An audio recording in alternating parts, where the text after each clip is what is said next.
లైఫ్లో నేను dream fulfil కావాలంటే ఎక్కడ పీపుల్ని అక్కడ కట్ చేసి నేర్చుకో. టైం సేవ్ అవుతుంది. పాజిటివ్ వైబ్ ఇచ్చేవాళ్ళు, పాజిటివ్ ఉన్న పీపుల్స్తో మాట్లాడు. అలాంటి వ్యక్తులతో ఇంటరాక్ట్గా. ఎందుకంటే నెగిటివ్ పీపుల్స్ నీ ఫ్రెండ్స్ అయినా, నీ ఫ్యామిలీ వాళ్ళ, నీ పేరెంట్స్ అయినా కట్ చేయి సక్సెస్ అయ్యేంత వరకు. అర్థమవుతుందా? అలాంటి వ్యక్తులకు దూరంగా ఉండు. ఎందుకంటే నెగిటివ్ పీపుల్స్తో మాట్లాడితే ఆ నెగిటివ్ అనేది మనకు కూడా కొడుతుంది. దాంతో నువ్వు అనుకున్న డ్రీమ్ ఎప్పటికీ ఫుల్ఫిల్ కాలేవు.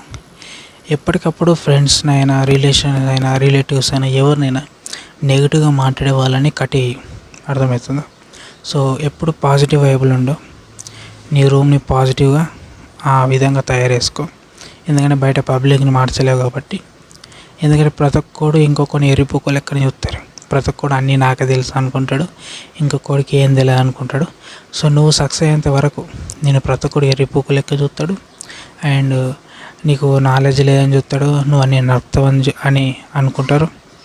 నువ్వు అన్నీ నరుక్కుంటూనే కూర్చుంటావు అని అనుకుంటారు. నువ్వు అన్నీ అబద్ధాలు ఆడుతున్నావు అనుకుంటారు. కొన్నిసార్లు నువ్వు నీ డ్రీమ్ ఒకటికని చెప్పిన కూడా నీతోడు ఏమవుతుందా, అంత నరుక్కుండా కూర్చొని నీది ఏదైనా అయ్యేటి మాట్లాడాలా అనుకుంటా అంటారు. అలాంటి వ్యక్తులను కట్ చేయ లైఫ్లో. అసలు వాళ్ళకి దూరం ఉండవు. ఫ్రెండ్స్ అయినా, ఎవరైనా, నీ క్లోజ్ ఫ్రెండ్ ఎవరైనా. అర్థమవుతుందా? అందరినీ కట్ చేసుకుంటా రా. ఎవడైతే పాజిటివ్ వైబ్, ఎవడైతే నీకు సపోర్ట్గా ఉంటారో అలాంటి వ్యక్తులతో ఉండు. అలాంటి వ్యక్తులు లేకపోతే నీ రూమ్ ఉంటుంది చూడు, బెడ్రూము, ఆ రూమ్ని నువ్వు పాజిటివ్ వైబ్లో డిజైన్ చేసుకో. ఎందుకంటే మార్నింగ్ లేవగానే నైట్ పడుకునేదాకా నీ రూమ్లో నువ్వు ఎప్పుడు ఆ వైబ్ రావాలి నీకు. అంటే నీ రూమ్లోకి నువ్వు రాగానే నీకు పాజిటివ్ వైబ్ రావాలి. ఆ విధంగా నువ్వు డిజైన్ చేసుకో. ఎందుకంటే నీ రూమ్లోకి రాగానే నీ డ్రీమ్ గుర్తుకు రావాలి నీకు. అట్లా ఉండాలి. ఇంకొకటి గురించి పట్టించుకోవద్దు. ఎందుకంటే వేరేటి గురించి పట్టించుకుంటే నీ టైం పోతుంది. నెగిటివ్ పీపుల్తో మాట్లాడకుండా కూర్చుంటే టైం వేస్ట్ అవుతుంది. అసలు ఎప్పటికప్పుడు కట్ చేసి దూరం పెట్టు.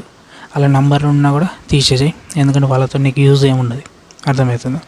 సో లైఫ్లో సక్సెస్ కావాలి, హార్డ్ వర్క్ చేసి నువ్వు అనుకున్న డ్రీమ్ ఫుల్ఫిల్ కావాలంటే ఎప్పుడు పాజిటివ్ వైబులు ఉండాలి. పాజిటివ్ వైబులు ఉంటేనే సక్సెస్ అవుతావు, లేకుంటే కావు, ఎప్పటికి కావు.